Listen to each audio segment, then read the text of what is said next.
Elizabeth Harrington was a name that echoed power and wealth. But beneath the grandeur of her empire, she carried a profound loneliness. A widow in her 60s, Elizabeth had spent decades building a business that spanned continents. Yet all the wealth in the world could not buy back what she truly longed for: her daughter Lily.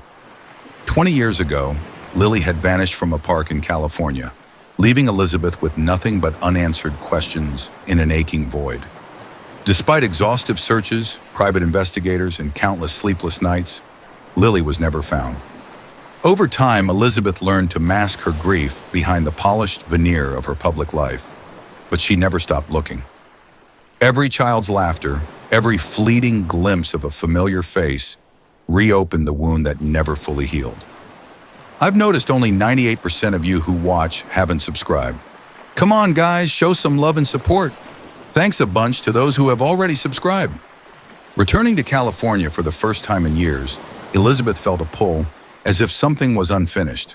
That afternoon, she abandoned her usual fine dining experiences and drove aimlessly, seeking something simpler.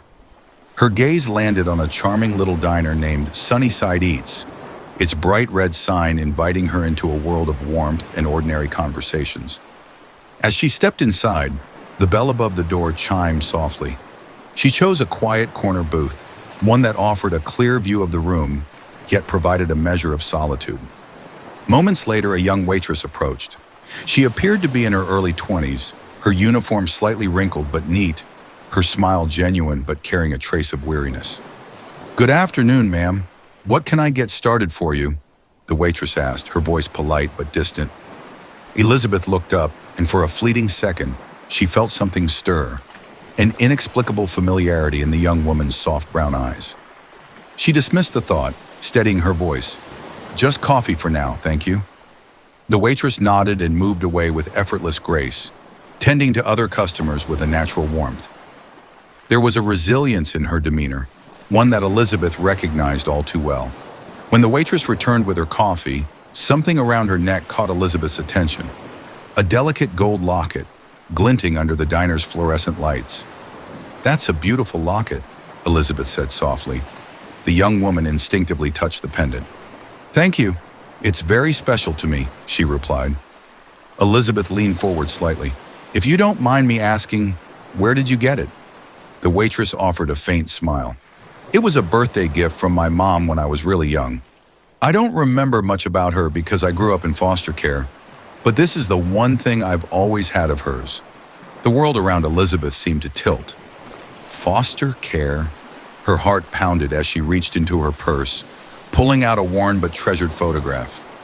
It was one she had carried for years, an image of her and Lily on her daughter's 5th birthday. In the picture, Lily clutched a tiny locket, identical to the one the waitress now wore. When the young woman returned with Elizabeth's order, Elizabeth could no longer hold back. "I know this might sound odd, but could you sit for a moment?" she asked, her voice unsteady. The waitress hesitated but eventually slid into the booth across from Elizabeth. "Is everything okay, ma'am?" Elizabeth placed the photo on the table and slid it forward. "Do you recognize this?" The young woman picked up the picture, her brow furrowing. Her fingers brushed over the locket in the image, identical to the one resting against her chest. Her eyes widened as she looked between the photo and Elizabeth. "This little girl, she looks just like me when I was young," she whispered. Tears welled up in Elizabeth's eyes. "That's because it is you," she said, her voice breaking. "You're my daughter, my Lily." The waitress's hand flew to her mouth, her breath hitching. "No, that can't be. My name is Anna. I don't have a family." Elizabeth reached out, her voice trembling with emotion. "Anna was Lily's nickname. I called you that all the time when you were little." Anna sat frozen, her mind racing. How could this be possible? My foster mom told me my real parents abandoned me." Elizabeth shook her head fiercely. "I never abandoned you. You were taken from me. I spent my entire life looking for you." Anna clutched her locket tightly, tears brimming in her eyes. "I don't know what to say." Elizabeth slid out of the booth, her arms open. "You don't have to say anything. Just let me hold you, my Lily." For a moment, Anna hesitated, but then the dam broke. She threw herself into Elizabeth's embrace, her body shaking with emotion. "Mom," she whispered. "Yes, my darling," Elizabeth sobbed, holding her daughter tightly. "It's me, and I'm never letting you go again." As the reality of their reunion settled in, emotions swirled between them. Joy, disbelief, and 20 years of pain. Anna's mind reeled. Could this woman, this billionaire, truly be her mother? Elizabeth gently wiped her tears. "Lily, I know this is overwhelming, but I promise you it's the truth. Every day for the past 20 years, I prayed for this moment." Anna's voice wavered. "My whole life, I wondered why I didn't have a family. I told myself I wasn't wanted." Elizabeth reached across the table, taking her daughter's hand in hers. "You were never unwanted. I searched everywhere. I never stopped looking for you." Memories of a warm home, a garden, and the scent of roses flickered in Anna's mind. But they had always felt distant, overshadowed by the loneliness of foster care. "I grew up thinking I was abandoned," she admitted. "I had to take care of myself from a young age. I've been working since I was 16 just to survive." Elizabeth's heart shattered at the thought of her daughter suffering alone. "I can't imagine the pain you went through. If I had known, if I had found you sooner, you would have had the life you deserved." Anna studied her mother's face, uncertainty warring with longing. Why now? Why today? Elizabeth touched the locket around Anna's neck. "Because of this. It's what kept us connected, even when we were apart."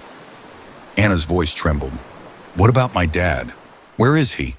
Elizabeth's expression darkened with sorrow. "Your father passed away a few years after we lost you. The grief was too much for him. He blamed himself." Anna swallowed hard, emotions threatening to drown her. "I wish I could have met him. He would have loved you so much, Lily, just like I do." Anna reached for Elizabeth's hand. "I don't know how to feel, but I think I want to try. I want to know what it's like to have a mom." Elizabeth's face lit up with a tearful smile. "And I want to be your mom again." That night, Elizabeth insisted Anna leave the diner. "You're not staying here another day. I have a home for you, a real home."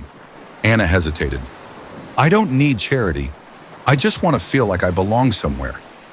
Elizabeth's voice softened. "You belong with me. This isn't about money, Lily. This is about family." As Anna stepped into Elizabeth's sprawling estate, she was overwhelmed. The mansion was grand, but it carried a warmth she hadn't expected. "This is where I imagined you playing," Elizabeth murmured. "Every corner of this place reminded me of you." Anna's eyes welled with tears. "It's beautiful, but it doesn't feel like mine yet." "It will," Elizabeth promised. In the weeks that followed, they rebuilt their bond, sharing stories, laughter, and healing the wounds of time. One evening, as they sat by the garden fountain, Anna turned to her mother. "Why didn't you give up on me?" Elizabeth smiled through her tears. "Because a mother's love never fades. It never forgets." Anna leaned into Elizabeth's embrace, her heart full for the first time in years. "Thank you for never giving up on me." Elizabeth kissed her forehead. "You're my miracle, Lily, and I'll spend the rest of my life making sure you know how much you're loved." As the sun set, their broken pieces finally mended. Mother and daughter stepped into a future built on love, hope, and an unbreakable bond.